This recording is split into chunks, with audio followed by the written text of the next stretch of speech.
Hello guys, welcome to biology with Medico. तो हम देख रहे हैं बायोटेक्नोलॉजी का सेकेंड लेक्चर, जिसमें हमने फर्स्ट लेक्चर में स्टार्ट किया था बायोटेक्नोलॉजी प्रिंसिपल्स एंड प्रोसेसेस। तो उसी को कंटिन्यू करेंगे, ठीक है। तो पिछले लेक्चर में हमने देखा था एंजाइम्स को डिस्कस किया था, जेनेटिक इंजीनियरिंग आरडीएनए टेक्नोलॉजी के टूल्स देख रहे थे अपन, ठीक है। तो एंजाइम्स को हमने कंप्लीट कर दिया था। तो एंजाइम्स होते हैं, वेक्टर्स होते हैं, होस्ट और डिजायर्ड जीन, ये चार टूल्स होते हैं। उसमें से अभी अपन वेक्टर देख रहे हैं, ठीक है।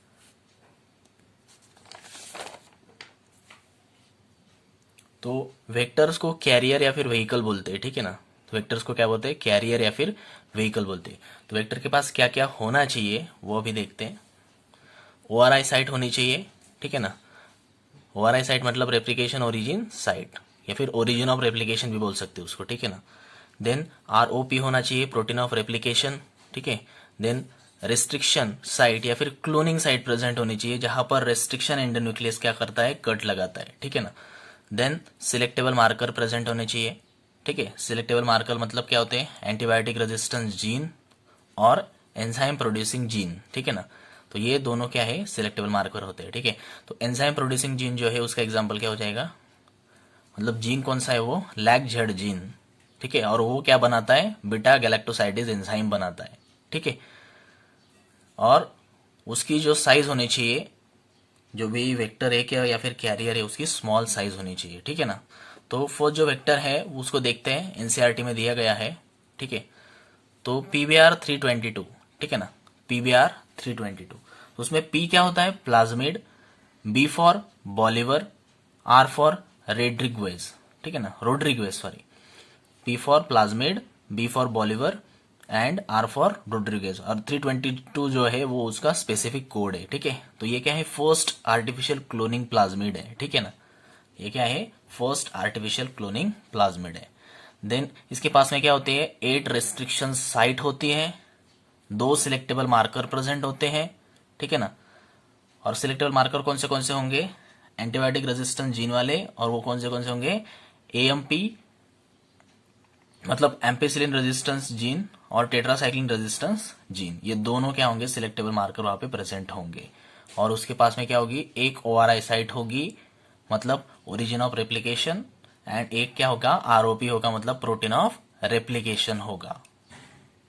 तो गाइस अभी हम जो पीबीआर 322 का स्ट्रक्चर है उसको समझने की कोशिश करते हैं, ठीक है ना। तो हम देख रहे हैं पीबीआर 322, ठीक है।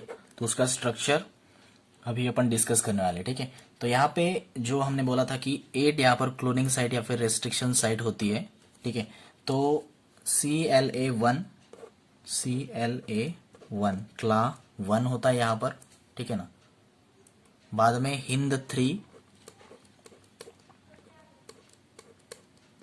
हिंद सॉरी ऐसे नहीं होता है, कैपिटल में H लिखेंगे, फिर IND, हिंद 3 यहाँ पे प्रेजेंट होगा। बाद में यहां पर बाम H1, तो बाम H1, ठीक है। फिर यहीं पे प्रेजेंट होगा साल 1, ठीक है ना। तो साल 1 प्रेजेंट होगा। बाद में यहां पे PUV सेकेंड प्रेजेंट होगा, PUV सेकेंड, ठीक है। PUV सेकेंड यहां पे प्रेजेंट होगा। यहाँ पे होगा आरओपी। आरओपी का मीनिंग क्या था, मतलब क्या था, प्रोटीन ऑफ रेप्लिकेशन, ठीक है। यहाँ पे होगी ORI site, origin of replication, replication यहाँ से स्टार्ट होगा, तो ये हो गया।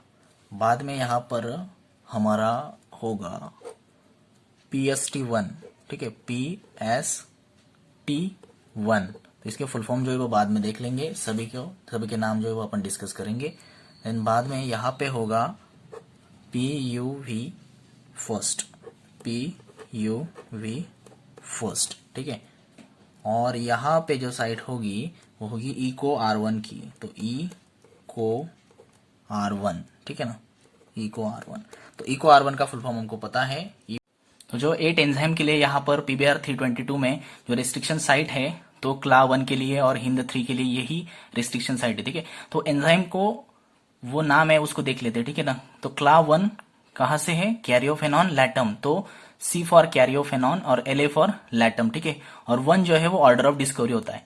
देन हिंद 3, यहाँ पर 3 जो है वो order of discovery, H for Haemophilus, IN for influenzae, ठीक है। देन BAMH बाम H1, ठीक है ना, तो बैसिलस अमाइलोलिक्विफेसिंस, ठीक है। और फिर साल 1 स्ट्रेप्टोमाइसिस एल्बस, ठीक है। तो यहाँ पर एम्पिसिलिन रेजिस्टेंट जीन और टेट्रासाइक्लिन रेजिस्टेंट जीन, ये दोनों क्या है, सिलेक्टेबल मार्कर। तो यहाँ पे 2 सिलेक्टेबल मार्कर होते हैं। कौन से प्लाज्मिड में, PBr 322 में, ठीक है। बाद में PUV सेकेंड, ठीक है ना, तो प्रोटियस वल्गैरिस, ठीक है। प्रोटियस वल्गैरिस PUV फॉर, और सेकेंड जो है वो ऑर्डर ऑफ डिस्कवरी होती है इसकी, ठीक है। यहाँ पे ORI origin of replication site, यहाँ पे ROP प्रोटीन ऑफ रेप्लिकेशन होगा, ठीक है ना। देन PST1 तो प्रोविडेंशिया स्टुअर्टी, ठीक है। P फॉर प्रोविडेंशिया, ST फॉर स्टुअर्टी, ठीक है। देन PUV फर्स्ट, तो ये PUV फर्स्ट और ये PUV सेकेंड, तो PUV प्रोटियस वल्गैरिस सेकेंड, मतलब ऑर्डर ऑफ डिस्कवरी इसकी सेकेंड है और इसकी जो है ऑर्डर ऑफ डिस्कवरी फर्स्ट होती है, ठीक है। तो Proteus vulgaris first, Proteus vulgaris second. Then यहाँ पे इको R1, तो इको R1 को हमने देखा है, तो E फॉर इसर्शिया होता है, CO फॉर कोलाई, R क्या है, स्ट्रेन, जो RD देखा था हमने, और फर्स्ट जो है वो ऑर्डर ऑफ डिस्कवरी है। और क्ला 1 जो है वो क्रायोफेनॉन लैटम। तो ये थे उन सारे जो एंजाइम के लिए यहाँ पे रिस्ट्रिक्शन साइट है, उन एंजाइम्स के जो नाम थे, ठीक है। अभी सेकंड जो वेक्टर है या फिर कैरियर है वो क्या है, प्लाज्मिड है, PUC8। तो P फॉर होता है plasmid, UC for university of California, ठीक है ना। तो P for plasmid, UC for university of California. तो यहाँ पे सिलेक्टेबल मार्कर क्या होगा, LAG-Z जीन, ठीक है ना। और वो क्या करेगा, एंजाइम प्रोड्यूस करेगा। कौन सा एंजाइम होगा, बीटा गैलेक्टोसाइडेज, इसको प्रोड्यूस करेगा ये LAG-Z जीन, तो ठीक है, एंजाइम प्रोड्यूसिंग जीन होगा सिलेक्टेबल मार्कर यहाँ पे। देन TI प्लाज्मिड देखना है अपन को, तो TI प्लाज्मिड क्या होता है, ट्यूमर इंड्यूसिंग प्लाज्मिड बोलते हैं इसको, ठीक है। T for tumour, I for inducing, tumour inducing plasmid. वो का मतलब किससे रिलेटेड होता है, एग्रोबैक्टीरियम ट्यूमिफेसियन, ठीक है।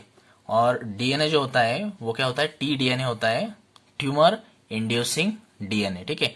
और होस्ट जो होता है उसका मेनली क्या होता है, प्लांट सेल, ठीक है ना। प्लांट सेल ही होस्ट होता है मेनली, मतलब प्लांट सेल में वो मतलब अफेक्ट करता है उसको, ठीक है। और उसका रेप्लिकेशन कैसा होता है, फास्टर होता है, ठीक है। तो यह था TI प्लाज्मिड। देन देखना है बैक्टीरियोफेज, जो भी एक वेक्टर की तरह काम करता है, वेक्टर है। तो बैक्टीरियोफेज मतलब वायरस दैट इन्फेक्ट बैक्टीरिया, ऐसा वायरस जो बैक्टीरिया को इन्फेक्ट करेगा उसको बोलते हैं बैक्टीरियोफेज। तो इसका एग्जांपल एक लैम्बडा फेज, ठीक है। तो लैम्बडा फेज की खासियत क्या है, it carries 23 KB DNA segment, KB मतलब किलो बेस, तो 23 किलो बेस का उसका DNA सेगमेंट होता है। तो 1 kilo base is equal to 1000 nucleotide sequence होता है, ठीक है ना। उसका 23 किलो बेस होता है, ठीक है, आप समझ सकते हैं। देन M13 फेज, ये बहुत इंपॉर्टेंट है, ये मोस्टली यूज करा जाता है बायोटेक्नोलॉजी के, हम जब यूज करते हैं तो M13 फेज को मोस्टली यूज करा जाता है, ठीक है। देन है रेट्रोवायरस, ठीक है।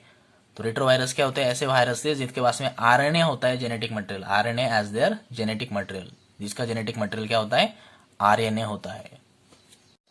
देन फिफ्थ जो हमारा वेक्टर है या फिर कैरियर है वो है फैजमिड्स। तो फैजमिड मतलब क्या, प्लाज्मिड प्लस बैक्टीरियोफेज। बाद में 6 जो है वेक्टर है या फिर कैरियर है वो कॉस्मिड्स, मतलब plasmid plus cos site of bacteriophage. Then BAC, ये भी एक वेक्टर है, कैरियर की तरह काम करता है। मतलब क्या, BAC का फुल फॉर्म क्या होता है, बैक्टीरियल आर्टिफिशियल क्रोमोजोम, ठीक है। और YAC मतलब ईस्ट आर्टिफिशियल क्रोमोजोम, ठीक है। बाद में यहां पे रह गया शटल वेक्टर्स, शटल वेक्टर्स, ठीक है ना। तो शटल वेक्टर्स मतलब ऐसे वेक्टर जिसके पास में क्या होता है, ओवरआई साइट होती है both prokaryotic and eukaryotic cell. तो दोनों प्रोकैरियोटिक सेल के लिए भी और यूकैरियोटिक सेल के लिए भी ओवरआई साइट होती है, मतलब use for both prokaryotic and eukaryotic cells, ठीक है, दोनों के लिए ये यूज होता है। बाद में हम देखेंगे कुछ वेक्टरलेस मेथड्स जिसमें वेक्टर का यूज नहीं होता है, डायरेक्टली अपन क्या करते हैं, जो जीन है उसको इंजेक्ट करते हैं।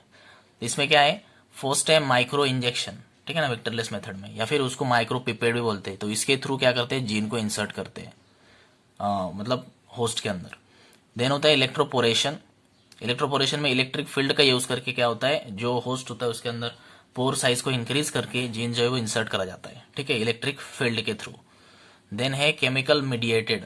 केमिकल मीडिएटेड में क्या करा जाता है, तो फॉस्फो इथिल ग्लाइकोल का यूज करके जो है हम जीन को इंसर्ट करते हैं केमिकल मीडिएटेड में, ठीक है। देन वेक्टरलेस मैटर का नेक्स्ट जो है वो है डीएनए इंजेक्शन।